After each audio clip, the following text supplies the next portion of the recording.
नाम किसका, जय गुरुदेव नाम किसका।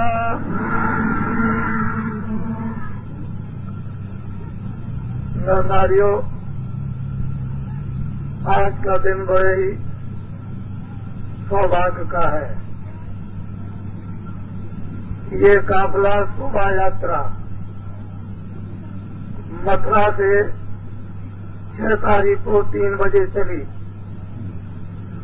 पहला पड़ाव भरतपुर में, 7 तारीख को 6:30 बजे से रवाना हुई और दिन भर चलती रही। शाम को 7:45 बजे जयपुर राजधानी में प्रवेश हुई। इसके मार्गों में कितने कार्यक्रम हुए, कितनी बड़ी उपस्थिति हुई। नर नारियों, गांव वासियों के सड़कों के ऊपर झुंड के झुंड।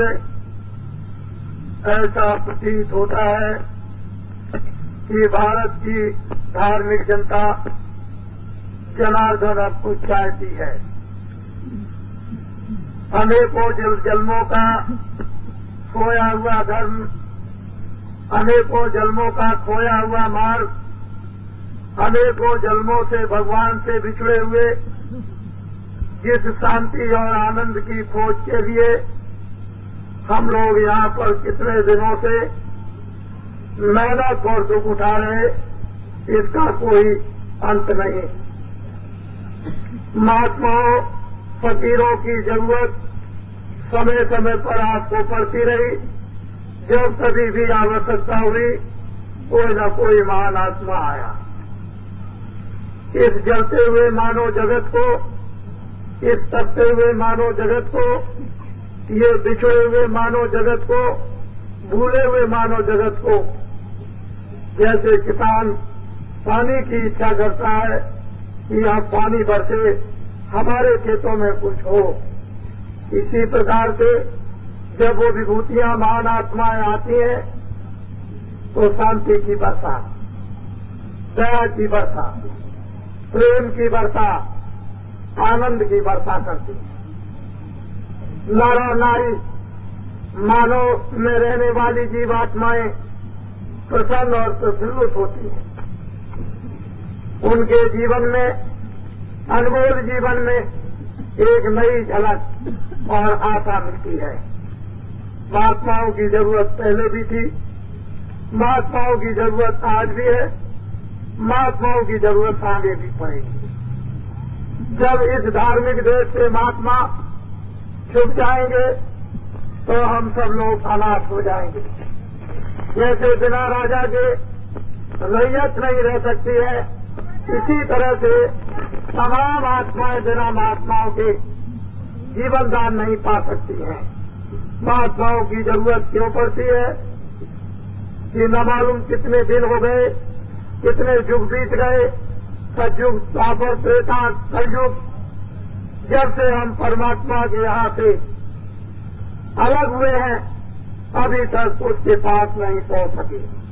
हमने बहुत तपस्या की, बहुत हमने दान पुण्य किया, बहुत हमने सेवाएं की, बहुत प्रकार के हमने कष्ट उठाए, अच्छे और बुरे कामों को हमने किया। लेकिन इसका सत्ता इस संसार में राजा बनकर फल मिल गया, शेर साहूकार बनकर फल मिल गया, विद्या पाकर फल मिल गया, स्वास्थ्य और वीर पाकर फल मिल गया, पर ये सब चीजें आपको क्षणिक मिली, थोड़े दिनों की भगवान नहीं मिला।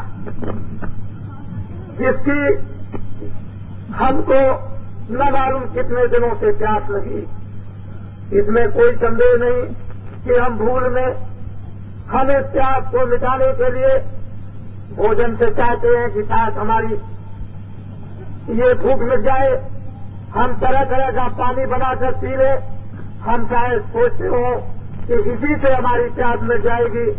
लेकिन ये वस्तुएं सबकी सब जड़ है और ये मनुष्य शरीर भी एक पंचभौतिक जड़ है। इन सब चीजों को पाकर आत्मा को, जीव को तृप्ति नहीं होती है, न होगी। उस जीव का भोजन, उस जीव का जल मनुष्य रूपी मकान में जिस तरह से एक पाइप की टोटी बंद कर दी जाए, पानी आना जाना बंद हो जाएगा। ऐसे ही दरवाजा बंद हो गया। जब दरवाजा बंद हो गया तो हमको अब नहीं मिलता कि हम उस अमृत जल को पीकर अमर हो जाए, अमृत जल को पीकर ज्ञान प्राप्त कर ले, अमृत जल को पीकर के शक्ति पा ले और मार्ग मिल जाए, अमृत पी करके आंखें हमारी खुल जाए। लेकिन नहीं, महात्माओं की जरूरत पड़ती। तुम लोग देखते हो घर में बच्चा पैदा होता है, माँ ही उसको रख सकती है। अगर पिता रखेगा तो बहुत परेशानी होगी, लेकिन माँ को पालन पोषण करने की क्षमता है, पिता की नहीं है। बच्चे को माँ की जरूरत पड़ेगी, पत्नी को पति की जरूरत पड़ेगी, एक बच्चा स्कूल में पढ़ता अध्यापक की जरूरत पड़ेगी।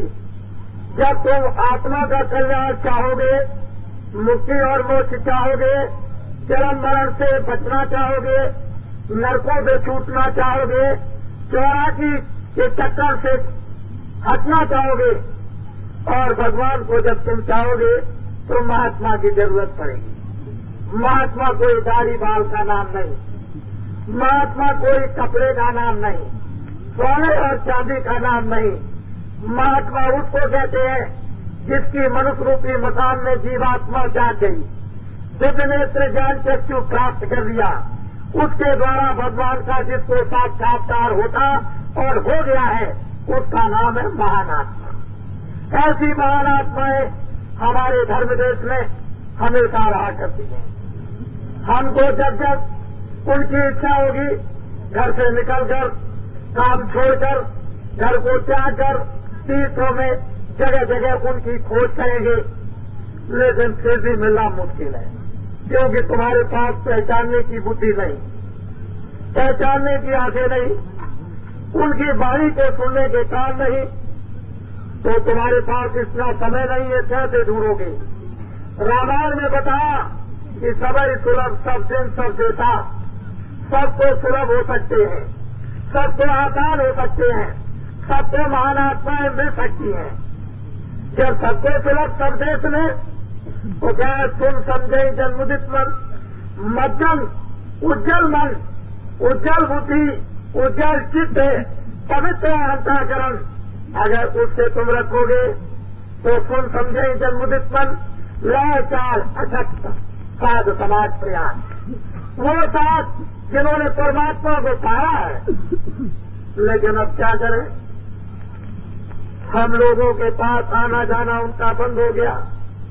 मुझे तो ऐसा अनुमान होता है कि जब मैं 50 साल पहले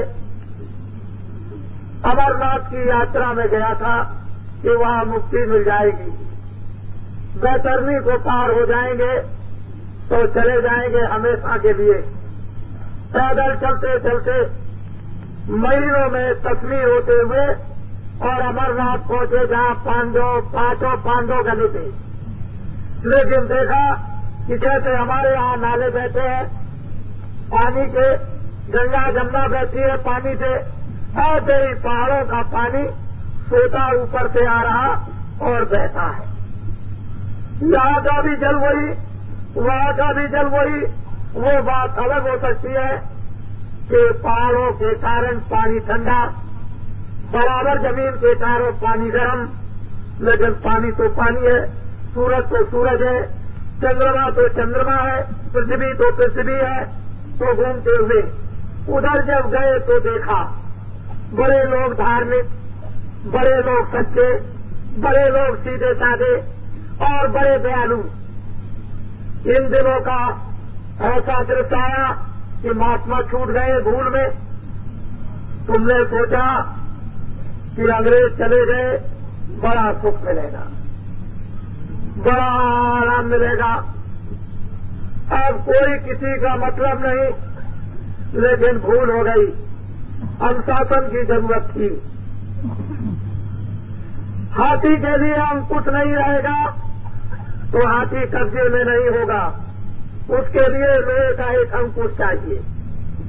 अंकुश नहीं जंगल में चला जाएगा, किसी के काम नहीं आएगा। हम लोगों के लिए अंकुश था, बच्चों के लिए माँ बाप का, विद्यार्थी के लिए अध्यापक का, पत्नी के लिए पति का, इसी तरह से बड़ों का अंकुश छोटों पर होना था कि हम बिगड़ न जाए, बुरे रास्ते पर न चले जाए, चोरी की आदत न सीख ले, झूठ बोलना न सीख ले, धोखा देना न सीख ले, और बेईमानी करना न सीख ले, चोरी डकैती करना न सीख ले, किसी की हत्या करना न सीख ले। वो अंकुश रहता था। हम लोग सत्य बोलते थे, सेवा करते थे, आदर करते थे बड़ों का, और बड़े छोटों से प्यार करते थे। बड़ा अच्छा सुख का जीवन था, लेकिन आपने छोड़ दिया, अंकुश निकल गया। रोज तो महात्माओं की, बड़ों की नहीं रही, माँ बाप की नहीं रही, और गुरुओं की अब तो चली गई। रामायण गीता छूट गई। इस कारण हम सब लोग निरंकुश हो गए, और उसका ये परिणाम हुआ कि काल भगवान को मौका मिल गया उनको अपना कर्जा बांटने का। जो आजादी तुमको दी थी अच्छे बुरे काम करने की, स्वतंत्र, कि अच्छा भी कर सकते हो और बुरा भी, आपसे अच्छा देखो बुरा, काम से अच्छा सुनो बुरा, वाणी से अच्छा बोलो बुरा, मन से अच्छा संकल्प करो बुरा, बुद्धि से अच्छा विचार करो बुरा। भगवान की तरफ से कोई रोक टोक नहीं, सबको स्वतंत्र उसने इस जमीन पर कर दिया। उसने ये कहा कि मैं कर्मों का नियम बनाता हूँ, जो जो ये काम करेगा उसको ये फल मिलेगा, ये स्थान मिलेगा, ये राज मिलेगा, ये मुक्ति मिलेगी, ये स्वर्ग मिलेगा, ये वैकुंठ मिलेगा, और ये खराब काम करेगा तो उसको 84 चार खाने 84 रचोनियां अर्थात तरह तरह के नर्क मिलेंगे, और वहां यात्रा भोगनी होगी। तो उसके बाद तुम जो भी अच्छा बुरा करते हो वो सब का सब लिखा जाता है। जब वो वक्त आपको मिला, अनमोल उसने दे दिया, ये मनुष्य शरीर, ऐसा मनुष्य शरीर की सोने चांदी से नहीं मिलता, इतना बड़ा अधिकार दिया है। तो हम तुमको बात समझाना चाहते हैं कि दिन में काम करो, खेती दुकान दफ्तर का, जो भी काम करते हो वो साला काम वो है, जिससे शरीर की रक्षा करनी, भोजन देना, कपड़े देना, बच्चों का परवरिश करना।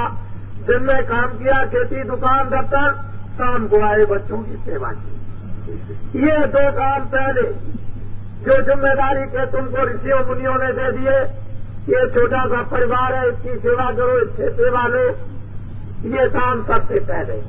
जब तुम्हारे पास कोई काम न हो तो आधा घंटा भगवान का मनुस्मृति मंदिर में अच्छा करो। हिंदू आधा घंटा भगवान का भजन, मुसलमान आधा घंटा खुदा की इबादत, और ईसाई आधा घंटा उसकी प्रार्थना। हम सब लोग अगर अपने अपने काम में लग जाएं कि हमारे आचार्यों ने, पैगंबरों ने, महान आत्माओं ने, अवतारी शक्तियों ने हमको ये चीज दी, उसी के अनुसार हम लोग सब के सब काम करने लगे, तो आज हमारी खोई हुई वस्तु वापिस आ जाए, शांति वापिस आ जाए, सुख वापिस आ जाए, सत्य वापिस आ जाए, प्रेम वापिस आ जाए, दया वापिस आ जाए, सेवा वापिस आ जाए, आदर वापिस आ जाए, सत्कार वापिस आ जाए। तो बताओ और क्या जीवन में? जब मनुष्य में सत्य आ गया, दया आ गई, प्रेम आ गया, तो फिर मनुष्य को मनुष्य समझने लगा। जब दया चली गई, प्रेम चला गया, आदर चला गया, तो मनुष्य को मनुष्य पशु समझने लगा। फिर क्या होगा? काल को मौका मिल जाएगा, और वो जब मौका मिलेगा तो वो अपना एक कर्जा तुमको बांट देगा। जब वो देख लेगा कि इनका अब कोई नहीं रह गया, रक्षक संभालने वाला, न रामायण, न गीता, न भागवत, न महात्मा, न ऋषि, न मुनि, कोई नहीं रह गए, अब ये समस्त मनुष्य छुट्टे हो गए, तो उसको मौका मिल जाएगा अपने कर्जा बांटने का। तो आपको ये समझ नहीं आई कि उसको मौका मिल गया और उसने कर्जा अपना काल ने बात किया है। पहला कर्जा क्या दिया? लो ये मैं तुमको झूठ देता हूँ, खूब झूठ बोलो, इतना झूठ बोलो कि माँ से, गुरु से, रामायण से, गीता से, बड़ों से कोई भी शर्म नहीं है, खूब झूठ बोलो। फिर बांट दिया खूब धोखा दो, और बांट दिया खूब बेईमानी करो, और बांट दिया खूब चोरी करो, और बांट दिया खूब डकैती डालो, और बांट दिया आदमी मारो, और बांट दिया जानवर मारो, और बांट दिया पक्षियों को मारो, और बांट दिया मांस खाओ, और बांट दिया शराब पियो। खूब कर्जुग में कर्जा दिल बोल करके बांट दिया, और कर्जे को लेकर तुम्हारी आदत खराब हो गई। जब आदत खराब हो गई तो फिर क्या था? मेरी बात जब ऋषियों ने कही, पृथ्वी पर पापों का घड़ा भर गया, ऋषियों ने कहा रामावतार होगा। जब रामावतार हुआ तो ऋषियों को मालूम था, लेकिन उनके परिवार वालों को और उनके निकट वालों को किसी को मालूम नहीं था। रामावतार हो गया, ऋषियों ने आशीर्वाद दे दिया, घर से निकल जाओ, जंगल में जाकर तप करो। पहला काम तपस्या करने का है, सेवा तो बाद में करोगे, काम तो बाद में करोगे, परिवर्तन तो बाद में होगा, लेकिन तपस्या करो। तपस्या से शक्ति और ज्ञान को प्राप्त करो। चले गए जंगल में राम, 12 बरस तक तपस्या की। वहां उनको मिल गए कोलबीर, आते और जाते रहे तुम्हारी तरह से, और जब जब जरूरत पड़ी तो सेवा भी करते रहे। जब तपस्या पूरी हो गई, शक्ति और ज्ञान मिल गया और आदेश हो गया, तो भगवान राम ने कोलबीरों से कहा जो जंगल में रहते थे, मुझे आदेश हुआ है कि मुझे धर्म की स्थापना करनी है, सज्जनों की रक्षा करनी और दुष्टों का विनाश करना। त्रेता जाएगा, द्वापर लगेगा। कोलबीरों ने कहा, मुझसे क्या चाहते हो? हुक्म दीजिए, आदेश दीजिए, उसका पालन किया जाए। भगवान राम सब कोलबीर बंदरों को लेकर के चल पड़े, दक्षिण की तरफ गए। बड़े बड़े राक्षसों को मार गिराया, रावण को मार दिया और विभीषण को लंका में राज, गाली को मारकर सुग्रीव को राज दे दिया। वहां की जनता सुखमय चैन अमन में हो गई। एक बहुत बड़ा परिवर्तन हुआ।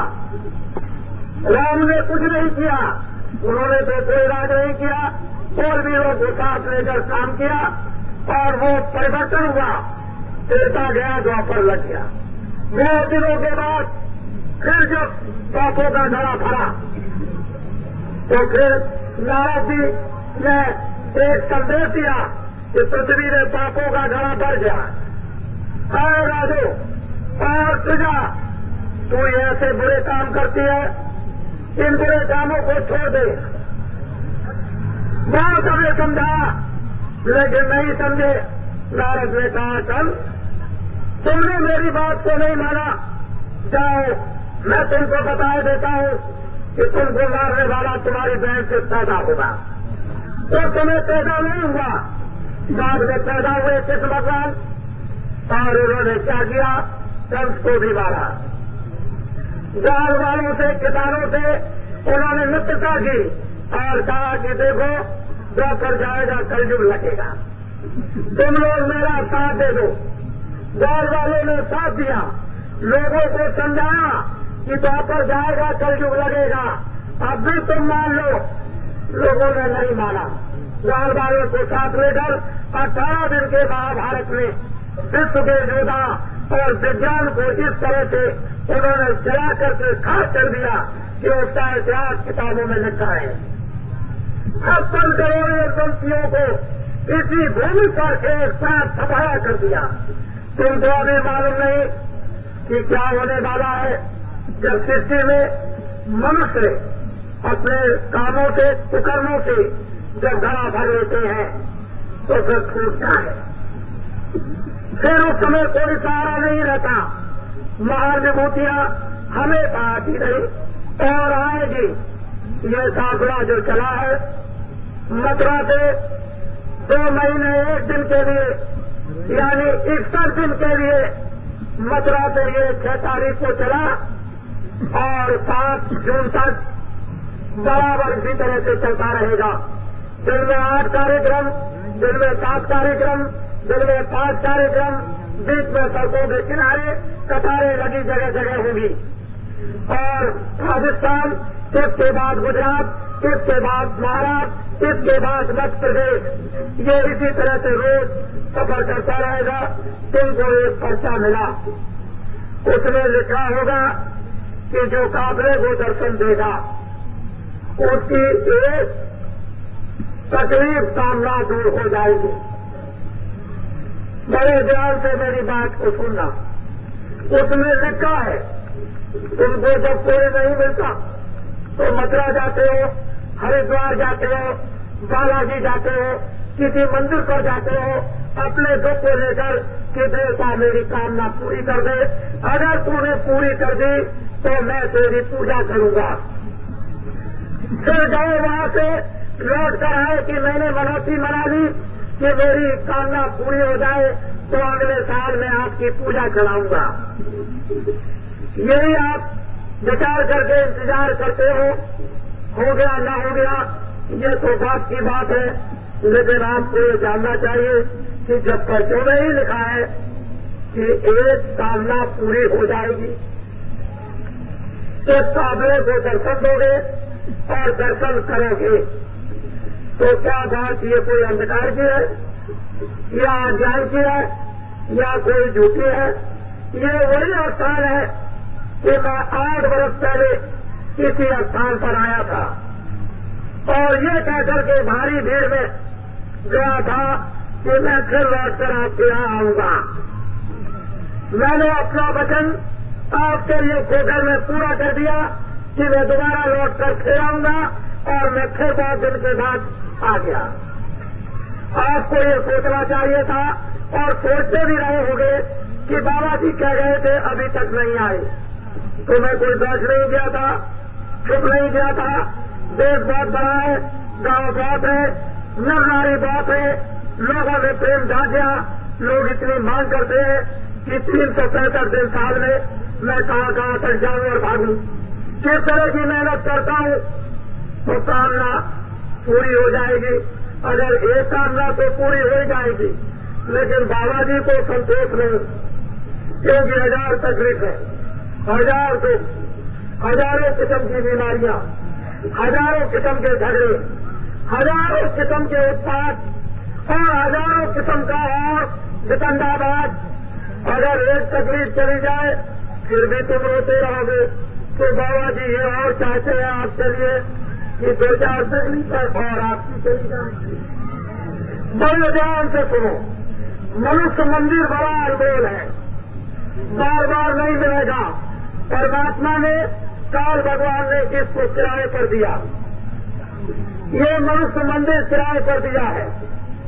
अगर किराए पर तुमको मिल गया और तुमने अपना काम नहीं किया तो तुम मनुष्य नहीं हो। बड़े दुर्भाग्यशाली के जीवन को तुमने खाकर और सोकर के खत्म कर दिया।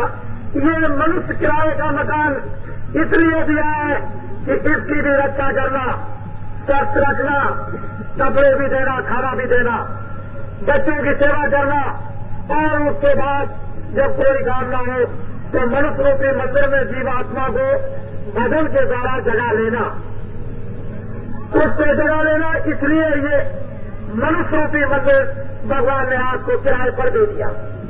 लेकिन तुम ये नहीं सोचते हो कि ये सब माया की छाया है। ये जो कुछ भी बाहर की आंखों को दिखाई देता है ये सब छाया माया नहीं, उसकी छाया है।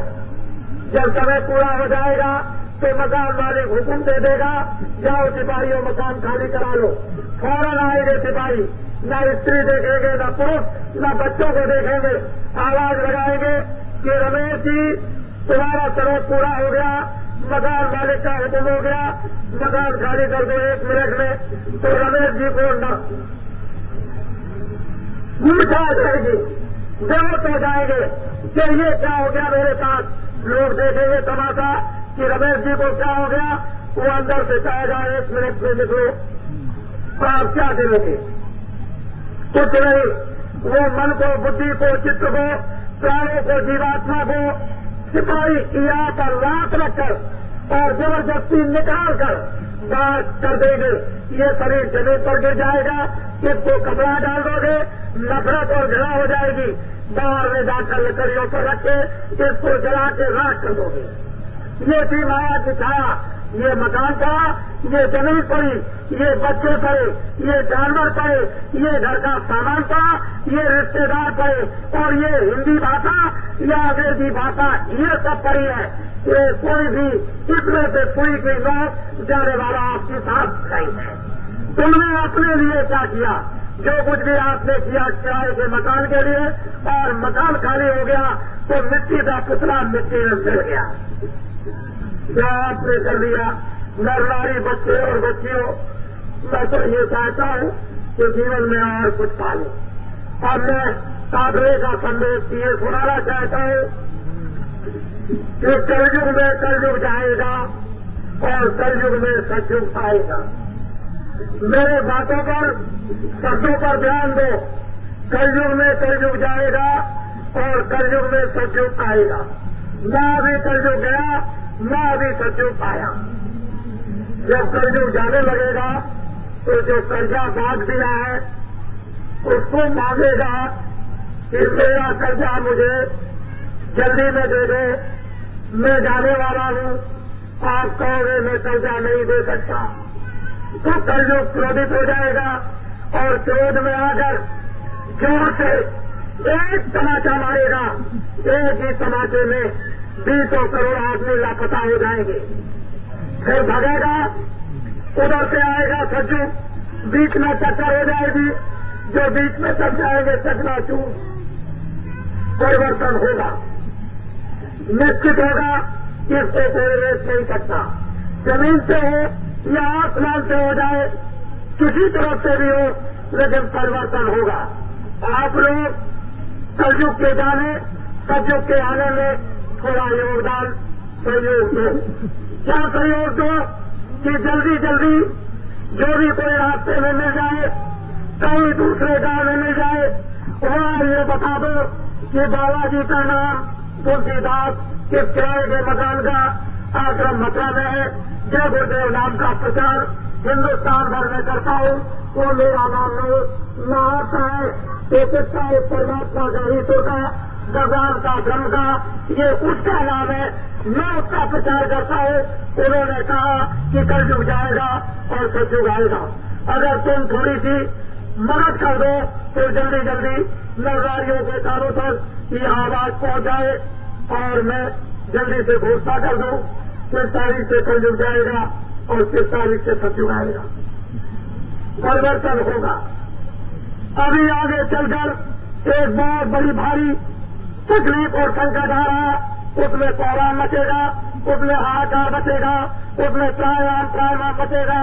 महात्माओं की जरूरत उस समय पर आपको पड़ेगी। फिर क्या करोगे कि बाबा जी किधर से निकल गए, बाबा जी कहाँ मिलेंगे, तुम पूछते फिरोगे और तुम 100 मील तक दौड़ करके जाओगे। मैं तो अभी इच्छा करता हूँ कि आपसे मिलूं, लेकिन आपके निकट होता हुआ भी आप नहीं आ पाते हो, तो 100 मील तक लोगों को दौड़ना पड़ेगा। आपको अभी मालूम नहीं कि कलयुग के जाने और सतयुग के आने पर क्या क्या होगा। इसलिए जल, पृथ्वी, अग्नि, वायु, आकाश ये तुम्हारे अनुकूल हो जाए, तुमसे प्रसन्न हो जाए, तो ये क्या नहीं दे सकती है। ये भी जल, पृथ्वी, अग्नि, वायु, आकाश जब सतयुग में प्रसन्न थे तो सब योगी थे, सब विज्ञानी थे, सब संपन्न थे, सब भरपूर थे। कोई तकलीफ शरीर की नहीं, कोई तकलीफ मन की नहीं, कोई आत्मा की तकलीफ नहीं, सब कृतार्थ रूप थे। लेकिन जब नियम बन गया पाप और पुण्य का, तो आपने न समझा पाप क्या है और न समझा पुण्य क्या है। अरे बच्चे और बच्चियों, जब तुम्हारा बच्चा गुजर जाता है तो तुमको कितनी तकलीफ होती है। तुम रोते और चिल्लाते हो कि मेरा बच्चा चला गया। अगर तुमने किसी जानवर के बच्चे को मार दिया तो उसकी माथा दूध सूख जाता है, अपने बच्चे के सोच में। तुम्हारा कोई अधिकार नहीं कि भगवान की बनाई हुई चीज मनुष्य तुम दे आए दो, ये तुम्हारा कोई अधिकार नहीं। तुम अगर मारोगे वो तुमको मारेगा, तुम काटोगे वो तुमको काटेगा, तुम आंख फोड़ोगे तुम्हारी आंख फोड़ेगा, तुम उसको खाओगे वो तुमको खाएगा, तुम चोरी करोगे वो तुम्हारी चोरी करेगा, तुम झूठ बोलोगे वो तुमसे झूठ बोलेगा, तुम बेईमानी करोगे वो तुमसे बेईमानी। जो जैसे कर्म तुम करोगे जिसके साथ उसका अगला बदला में ब्याज कर्जे के चुकाना पड़ेगा। बड़े ध्यान से सुनो मोटी बात को। जब कलयुग कर्जा मांगेगा तो महात्मा चाहते हैं कि कलयुग के कर्जा मांगने से पहले ही तुम कर्जा चुका दो। महात्माओं के पास ड्यूटी, महात्माओं के पास औषधि, उनके पास दवा रहती है और वो डाल देते हैं। ये पार का पार जितना कर्जा लगा होगा महात्माओं की ड्यूटी पड़ी कि चलकर खाक हो गया। फिर मांगेगा कर्जा कि मैं जा रहा हूं मेरा दे दो, तो तुम कहोगे मेरे पास आपका कोई कर्जा नहीं। कहेगा मेरा कर्जा नहीं, कहेगा मेरे पास कुछ नहीं, अच्छा तलाशी दो। जब तलाशी लेगा कुछ नहीं निकलेगा तो आपका बाल बाका नहीं कर सकता। महात्मा कितने दयालु, कितना उपकार और परोपकार और कितनी सेवा करते हैं। महात्माओं ने तो कभी अपने को महात्मा नहीं कहा, वो तो सेवक कहते हैं कि मैं सेवक हूं। जो आपकी गंदगी को साफ करे उनका नाम सेवक, महात्मा आप कहते हो। वो महात्मा नहीं कहा करते कि मैं महात्मा हूं। महात्मा आप जैसे पत्नी अपने पति को परमात्मा भी कहती है और पति भी कहती है और देवता भी बस इसी तरह से महात्मा को महात्मा भी कहते हैं, भगवान भी कहते हैं और देवता भी कहते हैं और गुरु भी कहते हैं। तो ये तो भक्तों की बात हो गई, लेकिन महात्मा ने तो कभी नहीं कहा। वो तो कहते हैं हम तुम्हारे सेवक हैं। इसलिए ईमानदारी बच्चे और बच्चियों, अब ये बताओ कि जब ये किराए का मकान खाली कर दिया जाएगा तो आप कुछ लेकर जाओ, ले जाओ। कहो बच्चे ले जाओगे? अरे बच्चियों कुछ ले जाओगी? नहीं ले जाओगी। तो फिर इस बाजार में इतनी गंदी गंदी कोयले की चीजें खरीद कर सिर पर रखते हो, कौन धोएगा, कौन उठाएगा अपना बोझा? अब ये करो कि मैं तुमको रास्ता बता दूं, मैं तुमको रेत बता दूं, मैं तुमको दरवाजा दे दूं, मैं तुम्हारी आंख साफ कर दूं, मैं तुम्हारे कान को साफ कर दूं, तुम्हारे मन को साफ कर दूं, तुम्हारे चित्त को साफ कर दूं।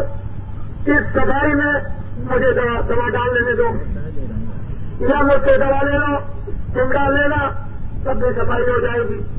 अगर तुमने दवा लेकर डाल ली या दवा ली तो काम बन जाएगा। इसमें काम मरने के पहले सीधे यहाँ से स्वर्ग में चलो, बैकुंठ में जाओ, ब्रह्मा से मिलो, विष्णु से मिलो, शिव से मिलो, देवताओं से मिलो। ईश्वर का साक्षात्कार दरवाजा तो मिलना चाहिए, दरवाजा तो खुलना चाहिए, आंख तो खुलनी चाहिए, कान तो खुलना चाहिए। आंख दवा ले लो, डाल लेना प्रेम के साथ में, कहीं रक्त बचेगा।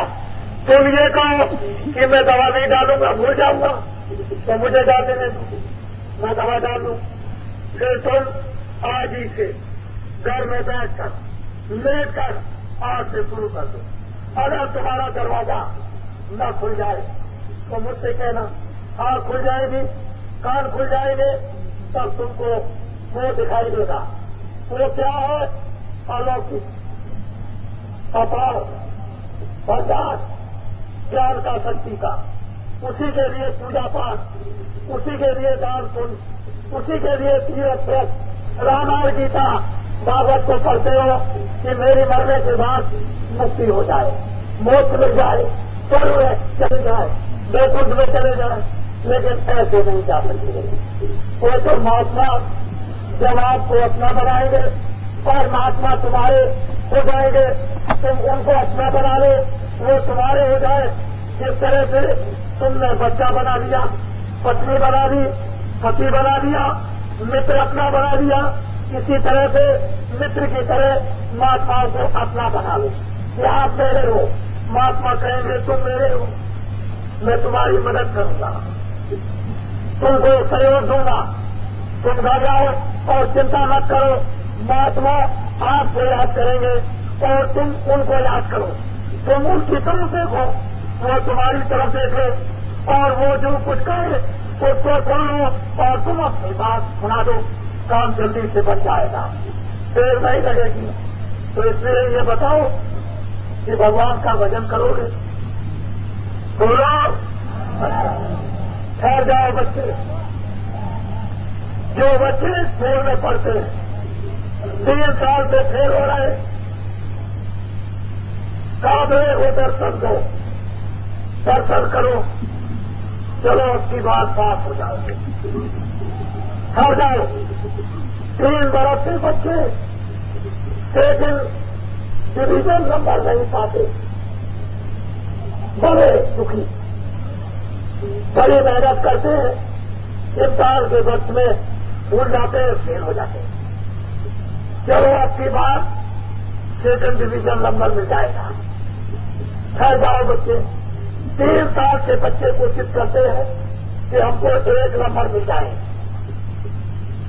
हम अव्वल नंबर पास हो जाए, बड़े ऊंचे अहदे पर चले जाए, अधिकारी बन जाए, लेकिन फेल हो जाते हो।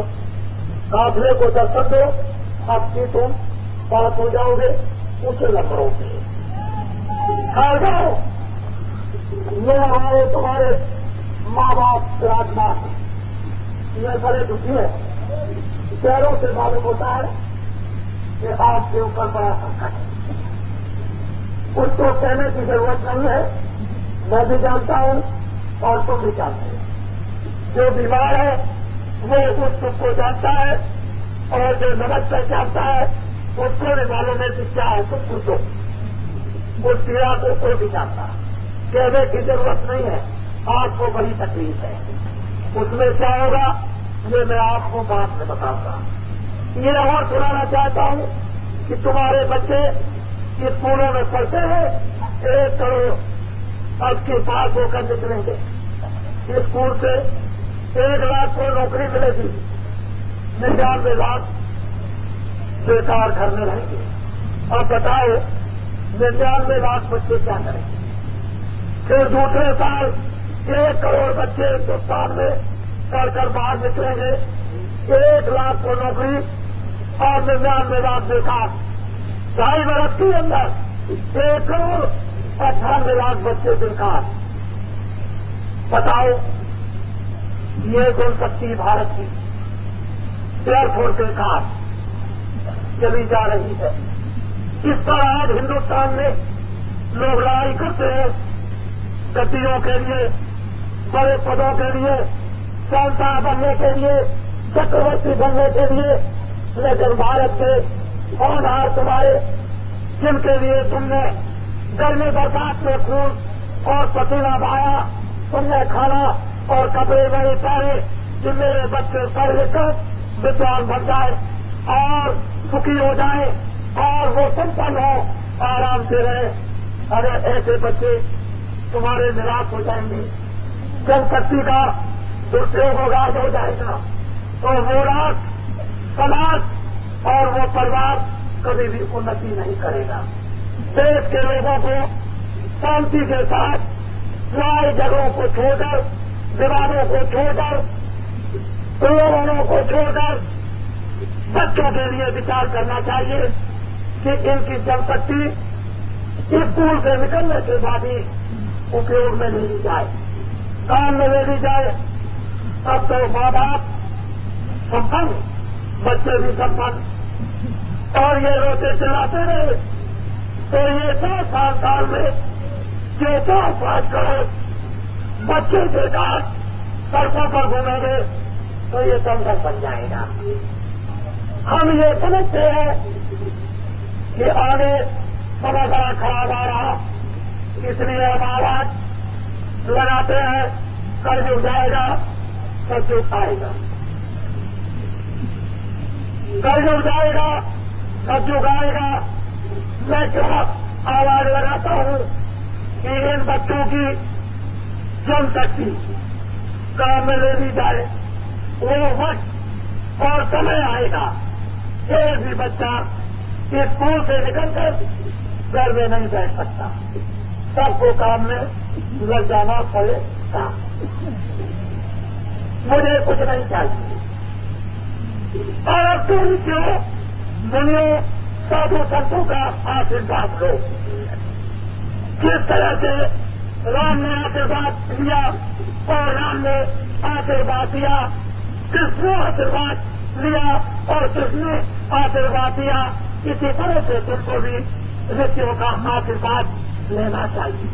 और जब आशीर्वाद मिल गया तो तुम संपन्न हो जाओगे, बरकत तुमको मिल जाएगी और सतयुग आएगा तो ये हीरे जवाहरात सोने चांदी सचेत द्वापर त्रेता ये कलयुग के जो जल पृथ्वी अग्नि वायु आकाश में अपने दामन अंचल में छुपा कर रखा है, उस वक्त का ये सब इंतजार करते हैं कि तुम मुझे खुश करा दो इंसान मनुष्यों से। तो मैं इतना सोना चांदी हीरे जवाहरात दे दूं कि गांव में जो जंगलों में देवियां रहती हैं उनके नाक और कानों में भी हीरे, उनके गले के हार में भी हीरे ठहरे हुए लोगों को दिखाई जंगलों में देंगे। ये मैं सुनाने तुमको आया हूं कि सतयुग आएगा तो क्या चीज आएगा तुमको मालूम नहीं। ये रेगिस्तान है, बड़े परेशान होते हो, पानी नहीं भरता तो बाजार नहीं होता है, पानी नहीं मिला तो गेहूं नहीं होता है, बिजली चली गई, मोटर खराब हो गया, सब सिर में बढ़ के आया, सब पर जल के खाक हो गया, तो तुम्हारे सिर पर बड़ी मुसीबतें हैं। तुम मेरा सहयोग अच्छे काम में दे दो, मैं तुम्हारे सामने देवताओं को तुम्हारे लिए प्रसन्न करा दूं, तुम प्रसन्न कर लो और खेती को दो दो, समय से बादल पूरब से चलेंगे, तुम्हारे खेत में पानी गिराकर चले जाएंगे। जब बाजरे को और गेहूं को जरूरत पड़ेगी तो फिर बादल चले गए, तुम्हारे खेत में पानी गिराकर चले जाएंगे और फिर 20 दिन के बाद फिर जरूरत पड़ेगी तो बादल चलेंगे, खेत में पानी गिराकर सीधे चले जाएंगे, तुम्हारा खेत पक जाएगा। मेहनत कम, उत्पादन अनाज का ज्यादा होगा और फिर तुमको बिजली की जरूरत, मोटर ठीक करने की जरूरत नहीं, डीजल की तुमको कोई जरूरत नहीं। जब परमात्मा ने कुदरती डीजल और पेट्रोल और मशीन तैयार कर रखी है तो तुम देवताओं को प्रसन्न करो और देखो ये पृथ्वी में रतन भरा हुआ है, सब कुछ छुपाकर बैठे हुए हैं और कहीं खुश हो गई तो न मालूम कितना अनाज दे देगी, कितने फल दे देगी, कितनी सब्जियां दे देगी, कितना सोना चांदी दे देगी। तुमको अभी इसका रहस्य कुछ भी नहीं मालूम है तो बाबा जी के अच्छे काम में आप लोग सहयोग दे दीजिए। मैं अगर तुम्हें कोई बुरी बात सिखाऊं, बुरे रास्ते पर ले जाऊं तो तुम मत जाओ और मत उसको सुनो। जब अच्छे रास्ते पर तुमको चलाए और अच्छी बातें तुमको बताए, तुम्हारे जीवन को स्वच्छ और पवित्र सुखमय बनाए तो महात्माओं की बात को आपको अपना हितैषी समझकर सुनना चाहिए। बोलो आप भगवान का भजन करोगे, भगवान का भजन करोगे, मेरी तरफ ध्यान से देखो।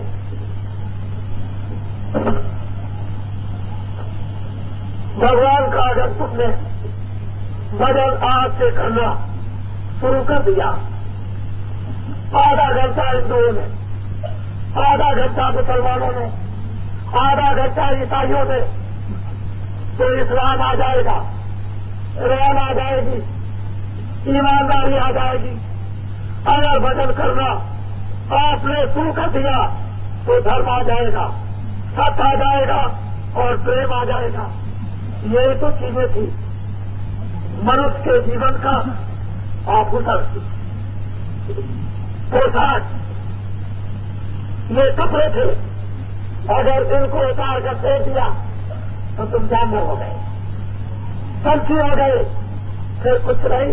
तुम्हारा मुंह, तुमने वादा किया है कि मैं भजन करूंगा, मैं आपको बताऊंगा, आपको दरी दूंगा, औषधि दूंगा, और जरा सा उस पेड़े के 2 बूंद काम में डाल, और देखो कि क्या अमोलक की तुमको मिलती है। सारे संसार का थोड़ा चांदी दान में दे दो, जमीन को दान में दे दो, राजपाट दान में दे दो, ये वस्तु नहीं मिलेगी। जब उसकी कृपा क्या हो जाएगी तभी अमूलक वस्तु जीवन में मिलती है, पैसों से नहीं, सोने चांदी से नहीं। तो आप लोग भगवान का मंत्र, भगवान का रहस्य, भगवान का भेद, भगवान का नाम दान आप 4 मोहब्बत के साथ ले लो, उसको संभाल के रखना, कहीं गिर न जाए। अगर गिर गया तो काल बहुत मारेगा, और रखेगा गए तो काल पाप में फटकेगा नहीं। जो नाम भगवान का मैं बोलूंगा उसी नाम को आप सब लोग एक आवाज में नरनारी बच्चे और बच्चियां बोलेंगे, सबकी आवाज एक साथ। पहले मैं बोलूंगा, उसके बाद आप जो नाम में बोलता जाऊंगा आप बोलते जाना, जब मैं चुप हो जाऊंगा तो आप बोलते जाना। जय गुरुदेव। जो बंद पड़ा हुआ है तो दरवाजा खुलते ही आंख खुलेगी, कान खुलेंगे, सुनाई देने लगेगा, दिखाई देने लगेगा। जब मस्ती चले तो आप किसी से कहना नहीं कि मुझको ये दिखाई देता है, ये सुनाई देता है, बड़ा आनंद आता है।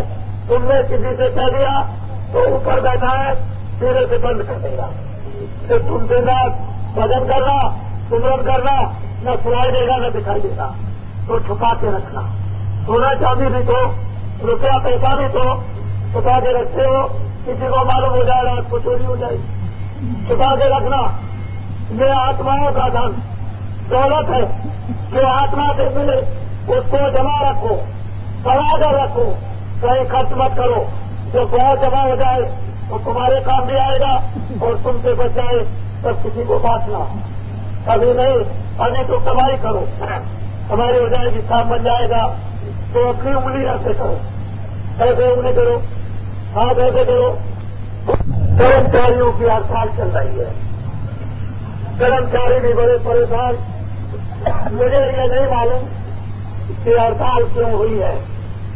इतना मैं समझता हूं कि उनकी तनख्वाह में पूरा नहीं पड़ता होगा, तो हो सकता है शायद कुछ मांगते हो। ये मैं अंदाजा करता हूं, मुझे मालूम नहीं। लेकिन जब मैं राजस्थान में आया तो मुझे लोगों ने लिख करके दिया कि इस संबंध में भी 2 शब्द कुछ कह दीजिए, तो मैं और तो कुछ नहीं कह सकता हूं। कर्मचारियों को भी तकलीफ, अगर उनको तकलीफ तो मुझको तकलीफ, इनको भी तकलीफ ये जो बैठे हैं, और इनको तकलीफ तो मुझे तकलीफ। आपकी तकलीफ से मेरा दिल धड़कता है, ऐसे ऐसे करता है। क्यों कि आप प्रार्थना करते हो कि आशीर्वाद दे दो, दुआ दे दो, दया कर दो, मेहरबानी कर दो, हमको बड़ी तकलीफ है। मुसलमान भी कहते हैं, उनकी औरतें भी कहती है, और हिंदू भी कहते हैं, और ईसाई भी कहते हैं, वो दया मानते मेहरबानी। मैं पूछता हूं कि क्या तकलीफ, वो बता देते हैं, तो मेरा भी दिल ऐसे ऐसे करने लगता है इस तरह से। तो तुम्हारी तकलीफ से और उनकी तकलीफ से मुझे बहुत तकलीफ है। मैं ये भी समझता हूं कि अगर ये तकलीफ 30 साल के अंदर तुम्हारे नहीं जा सकी, बहुत आंदोलन हुए, बहुत हड़तालें हुई, बहुत तोड़ फोड़े हुई, अगर 30 साल में तुम्हारी ये तकलीफ नहीं अभी तक गई तो एक इसमें कैसे जाएगी। इस तकलीफ से जाने का रास्ता दूसरा, वो मेरी विनती है अनुरोध और प्रार्थना है कि आप एक बार अपनी तकलीफ को थोड़े दिनों के लिए और सहन करो, और आप सहन नहीं करना चाहते हो तो आपको करना पड़ेगा। क्यों करना पड़ेगा कि वक्त आपको मजबूर कर देगा, लाचार कर देगा, आपको विवश कर देगा, और प्रार्थना को आपको स्वीकार करना पड़ेगा। जो भी महात्मा पटेल आपके अनुरोध प्रार्थना करें कि अच्छे काम में, आप अच्छी बात में, अच्छे रास्ते में सहयोग दे दो, तो सुख समृद्धि आपके लिए आ जाए। सबको भोजन भरपूर, सबको कपड़े भरपूर, सबको रहने को अच्छी तरह स्थान और सब तरह के सुख और सुविधा आ जाए। लेकिन तुम प्रार्थना स्वीकार नहीं करोगे तो आगे बहुत बड़ी तकलीफ आने वाली है। उसी के संबंध में कलयुग जाने और सतयुग के आने का जलोरा आपके कानों तक पहुंचाया जा रहा। मैं ये नहीं जानता कि सरकार क्या सोचती होगी, क्या करना चाहती, क्या करना नहीं चाहती। मुझे उससे कोई मतलब नहीं, मुझे तो आपकी तकलीफ से मतलब। मैं प्रार्थना करूंगा कि सरकारी कर्मचारी आगे थोड़े दिनों के लिए और तकलीफ को थोड़ा सा यानी सहन करें। जब 30 साल तक आपने सहन किया है तो 1 साल 2 साल आपका कुछ नहीं बिगड़ता है, थोड़े दिनों और भी सहन कर लीजिए। और ऐसी आप मेरी प्रार्थना पर हड़ताल को स्थगित कर दीजिए। ये मेरी विनती और प्रार्थना सरकारी कर्मचारियों से है। मैं प्रार्थना ही कर सकता हूँ, उनमें कोई दोष तो नहीं है। जो लोग ये कहते होंगे वो दोषी है, वो गलत है। कहने वाले को दोषी, जिसके दर्द है वो दोषी नहीं होता। जो डॉक्टर दवा नहीं दे सकता वो सबसे बड़ा दोषी है। अगर दवा देना नहीं आता तो डॉक्टर छोड़ देनी चाहिए उसको, और वो दवा देना जानता है तो वो उनको दोषी कभी नहीं कहेगा। इसलिए वो दोषी नहीं है।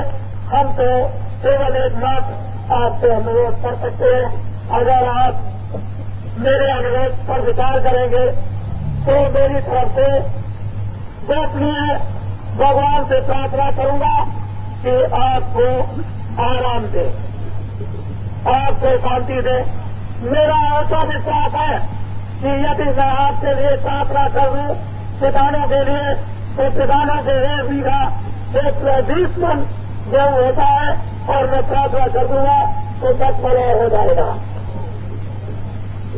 अगर मैं आपके लिए प्रार्थना कर दूं व्यापारियों के लिए कि तुम यदि ये कहो कि मुझे मुनाफे के 500 रुपये मिलते हैं, मेरा गुजारा नहीं होता, और मैं प्रार्थना कर दूं देवी देवताओं से तो तुमको 1000 और मुनाफे का मिल जाएगा, तो 2000 हो जाएगा, काम चल जाएगा।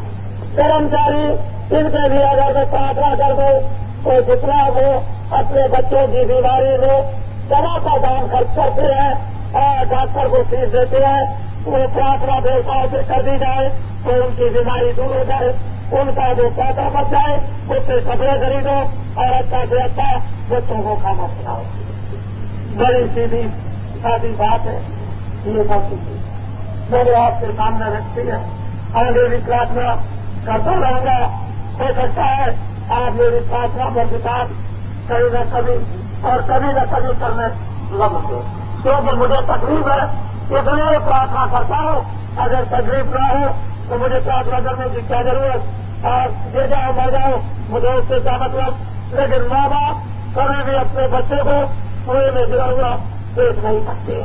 इसी तरह से ऋषि मुनि महात्मा ये सब बच्चे हैं, इनको कभी भी जब देखेंगे तो दुखी होंगे तो फिर उनके लिए कोई उपचार करेंगे, कोई रास्ता ढूंढेंगे, कोई दवा देंगे, कोई और कुछ करेंगे, कुछ न कुछ करेंगे। उनके पास तो अथाह भंडार होता है, उनको मालूम नहीं। अच्छा चलो एक चीज आपको दे दें, परीक्षा करना। बच्चों जब स्कूल में पढ़ना तो बाबा जी की सबूत को काम में लेना। जब इम्तिहान देना और इम्तिहान में जब भूल जाओ तो बाबा जी की सबूत को काम में लेना, तो आपको सवाल याद हो जाएगा।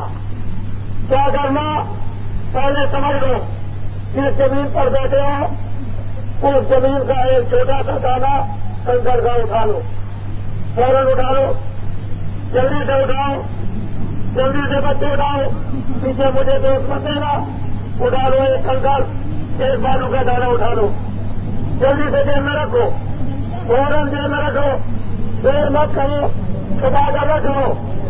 जब घर में जाना तो जरा सी चीनी ले लेना, जरा सी चीनी लेना, और चीनी को उसके साथ छुआ देना, कंकड़ को तालाब या कुएं में डाल देना, उस पुड़िया को चीनी की बनाकर जेब में रख करके ले जाना।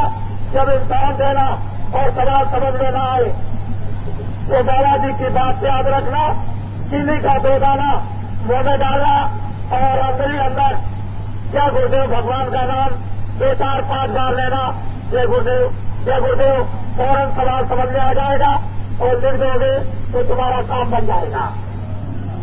तीसरी बात समझ लो, आगे जानकारी हो, तुम्हारे घर में कोई बीमार हो जाए और बेहोश हो जाए और तुमको याद हो जाए कि खोकर में बालाजी ने एक दवा दी थी, चीनी को रखे रहना अपने साथ में, पहले सब कुछ इलाज कर लेना, जब कोई दवा काम न दे तो फौरन याद करना, मुंह खोलकर 2 दाने चीनी के डाल देना, उसके कान पर मुंह लगाकर 10 बार जय गुरुदेव नाम भगवान का बुलाना, फौरन आप खोल देगा, उससे आ जाएगा। बताइए, और मैं आपके साथ में बहुत कुछ करना चाहता हूं और मुझे करना ही पड़ेगा। मेरे साथ में 10 करोड़ आदमी, 10 करोड़ फॉलोवर का हो और 10 करोड़ सेवक का हो, या 10 करोड़ मुझे उनका फॉलोवर या उनका सेवक है। मेरे पास 10 करोड़ नारी है। बच्चों को छोड़कर मैंने अभी उनसे कोई काम नहीं किया, और मैं थोड़े दिनों में 10 करोड़ नारियों से हिन्दुस्तान में काम लूंगा, परिवर्तन सहजे नहीं होगा। अखबार और रेडियो एक काम रखते रह जाएंगे और सारे हिन्दुस्तान में इतना जबरदस्त प्रचार होगा कि आपको ये दिखा दिया जाएगा कि कोई भी मनुष्य और इंसान बाकी नहीं रह जाएगा। वो संदेशा उसके कानों तक पहुंचा दिया जाएगा और अखबार रेडियो को बोलने की कोई जरूरत नहीं। अब तो मैंने सामान जब तैयार कर दिया है तो मुझे उसकी क्या जरूरत। जब रेडियो अखबार नहीं थे तब क्या समाचार हिन्दुस्तान में नहीं पहुंचा था, कोई और रास्ता था, वो रास्ता आ जाएगा, हिन्दुस्तान भर में समाचार पहुंच जाएगा, कोई बाकी नहीं रहेगा। ये जितना भी काफिला इतना बड़ा निकल रहा, ये रेडियो पर और अखबारों पर नहीं आता है। दिल्ली पेड़ से गिर जाए वो तो रेडियो अखबार पर आएगा, लेकिन मानो सड़कों के किनारे धूप में खड़े हुए और इंतजार करते हैं और भागते हैं और जगह जगह भीड़ लगती है। इस धर्म संदेश, मानव कदाचार और अपने इंसानी मानो ये करतब्यों के लिए, इस कानून के लिए वो चीजें नहीं। इससे ये मालूम होता है कि देश में कोई और नया रास्ता तैयार हो गया और उस रास्ते पर एकदम ले जाकर आप लोग खड़े कर दिए जाओगे, मुझे ऐसा विश्वास है। तो ये तो काम आप करना और गुलाबी पगड़ी बांधेंगे, जो लोग यहाँ पर रहेंगे ये लोग नाम नोट कर लेंगे, और जो आपसे कोई भी और दूर गांव से आए हो और रात को रहे तो उनके बस में उसमें पानी आदि की आप लोग व्यवस्था करना। ये गांव है, यहाँ आपने जो व्यवस्था की है वो सराहनीय है, इसमें कोई गंभीर नहीं। और कोई काम है ये बताना चाहता हूं कि मुझे आज की तारीख तक एक भी नया पैसा विदेश से नहीं मिला, एक भी नया पैसा विदेश से नहीं मिला। मैं पक्का भारतवासी हूं, यही जन्म हुआ है, यही काम कर रहा हूं। मैं आपके सामने इस पर मैंने नाम बता दिया, मथुरा में आश्रम बता दिया, जय गुरुदेव नाम किसका वो बता दिया, कलयुग जाएगा कलयुग आएगा वो बता दिया। ये मेरे सामने एक चीज आकर खड़ी हुई है।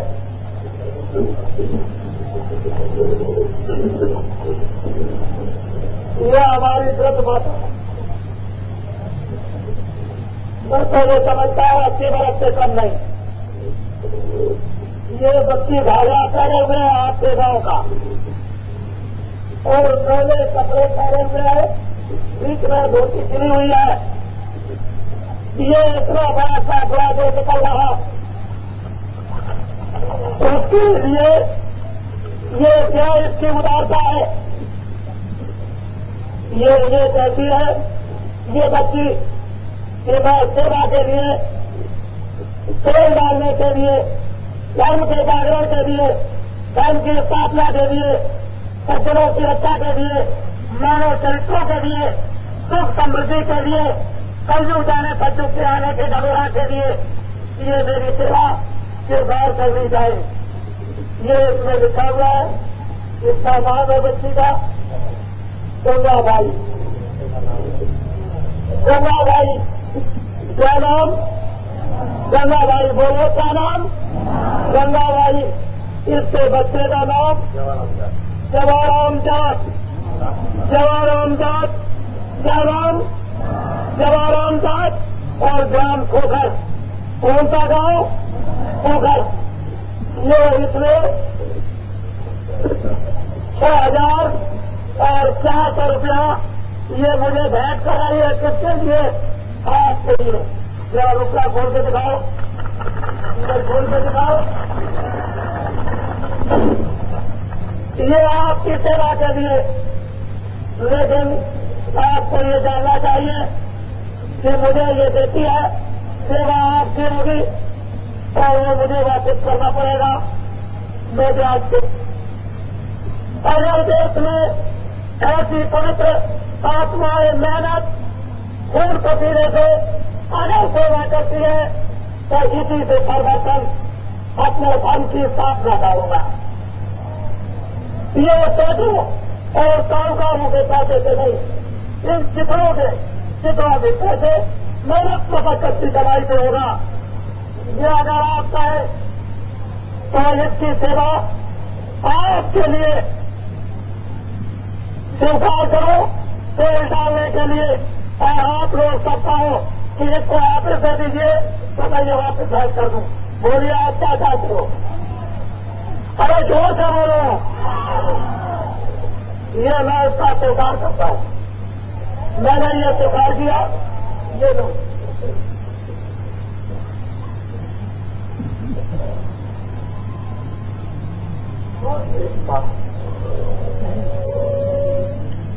ये है देवियों का काम। अब क्या कुछ कहने को बात किया।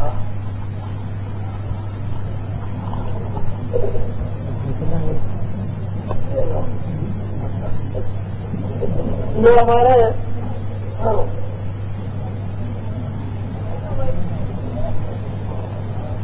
हमारे इधर अस्पताल हमारे जो आत्मान है, ये नागौर जिला होगा, इनके समझ में ये जो देवी है उसका रूप देख रहे हैं। ये कोई छुपी हुई बात नहीं, ये प्रगट भाव सबके साथ। और आप अब देखेंगे कि देश का परिवर्तन इन देवियों के द्वारा कैसे नहीं होता है। अगर कृष्ण ने देवताओं के द्वारा परिवर्तन कर दिया तो आगे देवियों के द्वारा देश में परिवर्तन निसंदेह होगा।